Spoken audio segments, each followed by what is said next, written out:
Hello అండి, welcome back to our channel. ఈ వీడియోలో మనము నిత్య పూజ చాలా సులభంగా ఎవరైనా చేసుకో విధంగా చూపించబోతున్నానండి. అందరికీ మంత్రాలు శ్లోకాలు రావు. కొంతమందికి జాబులు చేసే వాళ్ళకి టైం ఉండదు ఎక్కువసేపు శ్లోకాలన్నీ చదువుకొని మంత్రాలు చదువుకొని పూజ చేయడానికి. అలాంటి వాళ్ళు ఇలా సింపుల్గా ఈజీగా చేసుకోండి. ముందుగా అయితే నిన్న పూజ చేసిన పువ్వులన్నీ తీసి పక్కన పెట్టేయండి. తర్వాత కాలిన ఒత్తులను కూడా ఇలా ఒక డబ్బాలో సేకరించుకోండి. ఈ కాలిన ఒత్తులు ఎక్కడ పడేయొద్దండి. వీటిలో చాలా పాజిటివ్ ఎనర్జీ ఉంటుంది. మనం దీపం వెలిగించేటప్పుడు ఆ పరమాత్మ యొక్క స్వరూపంగా భావించి వెలిగిస్తాం ఏ పూజలోనైనా సరే. అందుకే ఎప్పుడు అవి పడేయకండి. ఆ ఒత్తుల్ని ఇలా ఉపయోగించుకోవచ్చు. మనము ధూపం వేయడానికి బొగ్గులు కానీ లేదనుకుంటే ఇలా ధూప్ కప్స్ కానీ వాడుతుంటాం కదండి. ఆ కప్స్లో వేసిన లేదా ఇలా బొగ్గుల్లో వేసి చక్కగా ఒక అగ్గిపుల్లతో వెలిగిస్తే కనుక బాగా మనకి నూనెలో కానీ నెయ్యిలో కానీ తడిసి ఉంటాయి కదండి ఒత్తులు. ఇలా అంటే అలా వెలిగిపోతాయి అన్నమాట. వెలిగి చక్కగా మండుతుంది. కప్పు ధూప్ కప్పు కానీ ఇలా బొగ్గులు కానీ చక్కగా మండుతాయి అన్నమాట అండి. మండి ఆరిన తర్వాత మనకి ధూపం వేసుకోవడానికి చాలా బాగా ఉపయోగపడుతుందండి. నేను ఎప్పుడు ఇలాగే చేస్తాను. మీరు కూడా కావాలంటే ట్రై చేయండి. చూడండి, మనకి అంతా ఒత్తులన్నీ కాలిపోయి ఆరిపోయిన తర్వాత చూడండి ఎంత చక్కగా మండుతుందో. ఈ బొగ్గులకి ఏంటంటే అండి, మనం విసరాలన్నమాట. గాలి ఏదైనా గాలి విసిరితే ఇంకా బొగ్గులు బాగా రాజుకుంటాయి. నేను ఈ బిజీలో పడి విసరలేదు, అయినా కూడా కొంతవరకు రాజుకున్నాయి. ఇంకా మనం కప్స్కి అయితే అస్సలు ఇంకా విసరవసరం లేదండి. ఆరిపోయిన తర్వాత చక్కగా మండుతుంది. అందులో మనం సాంబ్రాణి వేసుకోవచ్చు. లేదనుకుంటే ఇంకా పాజిటివ్ వైబ్స్ కావాలి, ఇంకా హెల్తీగా అనుకుంటే కొంచెం పచ్చకర్పూరం లవంగాలైనా వేసి దేవునికి చూపించి ఇల్లంతా చూపించుకుంటే చాలా మంచిదండి. మనకు టైం కూడా సేవ్ అవుతుంది. ఏదైనా పూజ చేసేటప్పుడు ముందే ఈ పని మనం అందులో వేసేసి వెలిగించుకుంటే మనం ధూపం టైంకి చక్కగా వెలిగి మనకి రెడీ అవుతాయి అన్నమాట. ఈ టిప్పు కనుక మీకు నచ్చితే ఉపయోగించండి. ఇక మనం పూజ చేసేటప్పుడు నేల మీద కాకుండా నిల్చొని పూజ చేసేవాళ్ళైనా కూర్చొని పూజ చేసేవాళ్ళైనా సరే కిందన ఒక మేట ఒకటి వేసుకోండి. తర్వాత 2 చెంబులతో నీళ్ళు పెట్టుకోవాలండి. ఒక చెంబు అలా కలశంలాగా మనం ప్రతిరోజు మూలను పెట్టుకుంటాం కదా, అలాగా ఒకటి ఉద్ధరణి. ఇది ఆచమనంకి. తర్వాత చెంబుకి దీపాలకి అన్నింటికి కూడా గంధము కుంకుమ బొట్లు పెట్టుకోవాలి. బొట్టు పెట్టకుండా మనం దీపం వెలిగించకూడదండి, చాలా తప్పు. ఇది శుభకరమైన దీపం కదా, అందుకని మంగళకరమైన దీపం కాబట్టి మనం తప్పకుండా చందనం కుంకుమ బొట్లు పెట్టాలి. తర్వాత నేల మీద దీపం పెట్టకూడదు.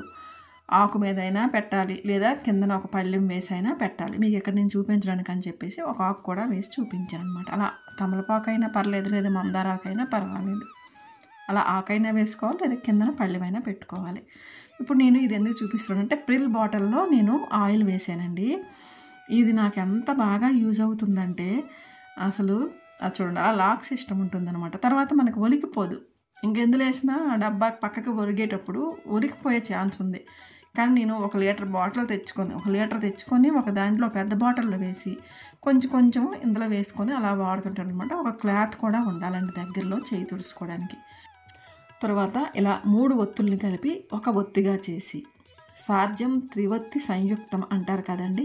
అందుకని నేనైతే ఎప్పుడు ఇలా 3 ఒత్తుల్ని ఒక ఒత్తిగా చేసి వేస్తుంటాను అనమాట. అలా వేసి నూనెలో తడిపి అలా సిద్ధం చేసి పెట్టుకోవాలి.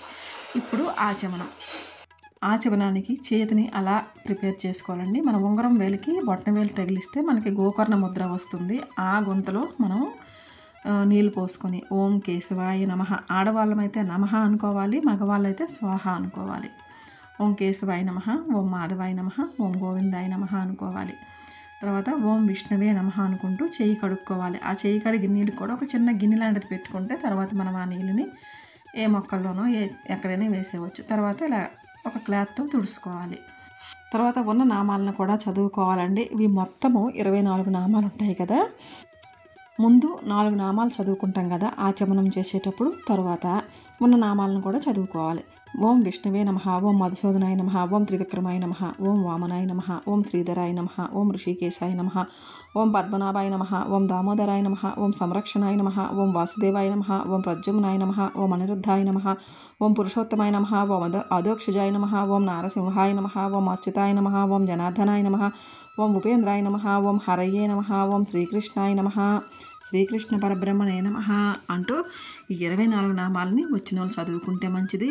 ఒక 2 రోజులు కనుక మనం చూసుకొని చదివినా ఆటోమేటిక్గా వచ్చేస్తాయండి. ఇవి రోజు చదువుకుంటే మనకి చాలా మంచిది. మనం పెద్ద పూజలు శ్లోకాలు చదవకపోయినా మనం ఇలా ఆచమనం చేసి స్వామివారి 24 నామాలు చదువుకుంటే మనకు చాలా మంచిదండి. తప్పకుండా అందరూ నేర్చుకోండి. తర్వాత ముందుగా అయితే దీపం అగరబత్తితో దీపం వెలిగించి తర్వాత ధూపం చూపించుకోవాలి. అయితే వచ్చిన వాళ్ళు దీపం వెలిగించేటప్పుడు ఈ చిన్న మంత్రం చదువుకుంటే ఇంకా చాలా మంచిదండి. శుభం కరోతి కళ్యాణం ఆరోగ్యం ధన సంపద శత్రుబుద్ధి వినాశాయ దీపం జ్యోతి నమోస్తుతే. ఈ మంత్రాన్ని చదువుకుంటే చాలా మంచిదండి. లేదు మీకు రాదు అనుకోండి, జస్ట్ ఆ దీపం దగ్గర దీపలక్ష్మి నమోస్తుతే అనుకుంటూ ఒక పుష్పము లేదా అక్షతలు అవి వేసుకుంటూ నమస్కరించాలన్నమాట. మీకు నేను చెప్తుంటే ఇలా ఎక్కువసేపు అనిపిస్తుంది కదండి, లేకపోతే చాలా ఈజీగానే త్వరగానే అయిపోతుందండి. ఎందుకంటే నేను ఇక్కడ అలా చేసుకుంటూ మీకు చూపించుతూ ఇలా వాయిస్ ఇస్తున్నాను కాబట్టి మీకు ఎక్కువసేపు అనిపించవచ్చు. తర్వాత ఇలా నీళ్ళు పెట్టుకుంటాం కదండి, ఆ నీటిలో గంధము అక్షతలు వేసుకొని తర్వాత ఇలా పువ్వుతో శ్రీకారం కానీ ఓంకారం కానీ చుట్టుకొని తర్వాత గంగేచ యమునే చైవ కృష్ణా గోదావరి సరస్వతి నర్మదా సింధు కావేరి జలేస్మిన్ సన్నిధిం కురు అని అనుకుంటూ మొత్తం దేవుడి మీద మన మీద సంప్రోక్షణ చేసుకోవాలన్నమాట. ఆ నీటిలో మనము అన్ని నదుల్ని ఆవాహనం చేసామన్నమాట. అందుకని ఇప్పుడు అవి పవిత్ర జలంతో సమానం. ఆ నీటిని అన్నిటి మీద సంప్రోక్షణ చేసుకోవాలి. తర్వాత ఇప్పుడు ఇక్కడ మన గోత్రనామాలు చెప్పుకోవాలండి. చెప్పుకుంటే చాలా మంచిది. మమ గోత్రస్య అని మీ గోత్రం చెప్పుకోండి. తర్వాత మమ యజమాన్యస్య అని మీ వారి పేరు చెప్పుకోండి. లేదా ఆయన చేసుకుంటే కనుక మమ ధర్మపత్ని అని ఆయన పేరు చెప్పుకొని తర్వాత మమ ధర్మపత్ని అని చెప్పుకుంటూ ఆ భార్య పేరు చెప్పాలి. తర్వాత మమ సహ కుటుంబానం క్షేమ స్థైర్య విజయ అభయ ఆయుః ఆరోగ్యం అభివృద్ధి సిద్ధ్యర్థం అని అనుకోవాలి. తర్వాత మమ గృహే శాంతి సౌఖ్యం సిద్ధ్యర్థం అని అనుకోవాలి. మీరు ఆ రోజు ఏ దేవుణ్ణి పూజిస్తే కనుక ఆ దేవుని పేరు చెప్పుకోవాలి. లేదా మీ ఇంటి దేవుడినైనా పర్లేదు, అలా మీకు ఏ దేవుడు ఇష్టమైతే ఆ దేవుడి పేరు చెప్పుకోండి. నేనైతే లక్ష్మీనారాయణ ప్రీత్యర్థం అని అనుకుంటూ ఇలా పూజ చేసుకుంటాను అన్నమాట. సంకల్పం అయిపోయిన తర్వాత ఫస్ట్ నేను ఇలా విఘ్నేశ్వరుడు పూజను అయితే చేసుకుంటానండి. విఘ్నేశ్వరుడికి ఒక పుష్పం పెట్టి శుక్లాం భరధరం విష్ణుం శశివరణం చతుర్భుజం ప్రసన్నవదనం ఝాయేత్ సర్వ విఘ్నోపశాంతియే అగజానన పద్మార్కం గజానన మహర్నిశం అనేకదంతం భక్తానాం ఏకదంతం ఉపాస్మహే గజాననం భూతగణాది సేవితం కపోద్దజంబు ఫలసార భక్షణం ఉమాసుతం శోక వినాశకారణం నమామి విఘ్నేశ్వర పాద పంకజం. ఓం వక్రతుండ మహాకాయ సూర్యకోటి సమప్రభ నిర్విఘ్నం కురుమే దేవ సర్వకార్యేషు సర్వదా ఓం యాకదంతాయ విద్మహే వక్రతుండాయ ధీమహి తన్నో దంతి ప్రచోదయాత్ అని అనుకుంటూ తర్వాత గురు పరంపరని ఒకసారి మనం గుర్తు చేసుకోవాలండి. నేనైతే గురువుగా ఆ చిన్ని కృష్ణయ్య ఉన్నాడు కదండి, ఆ కృష్ణుడినే నేను గురువుగా భావిస్తాను. ఆ కృష్ణయ్య దగ్గర ఒక తులసాకు ఒక పుష్పము సమర్పించి గురు బ్రహ్మ గురు విష్ణు గురుదేవో మహేశ్వర గురు సాక్షాత్ పరబ్రహ్మ తస్మై శ్రీ గురువే నమః అనుకుంటాను. తర్వాత మీకు నచ్చిన దేవుడిని చక్కగా అలా పుష్పాలు సమర్పిస్తూ మంత్రాలను చదువుకుంటూ మీకు ఏదీ రాలేదనుకోండి, ఒక వెంకటేశ్వర స్వామిని అనుకోండి, ఓం నమో వెంకటేశాయ అనుకోవాలి. లలితాదేవి అనుకోండి, ఓం ఐం హ్రీం శ్రీం శ్రీమాత్రే నమః అని అనుకుంటూ కూడా మనం పూజ చేయొచ్చు. మంత్రాలే రానవసరం లేదండి. ఈ చిన్న చిన్న మంత్రాలు వచ్చినా మీకు ఏ శ్లోకం వస్తే ఆ శ్లోకం, ఏ మంత్రం వస్తే ఆ మంత్రంతో మనము అలా పూజ చేసుకోవాలన్నమాట.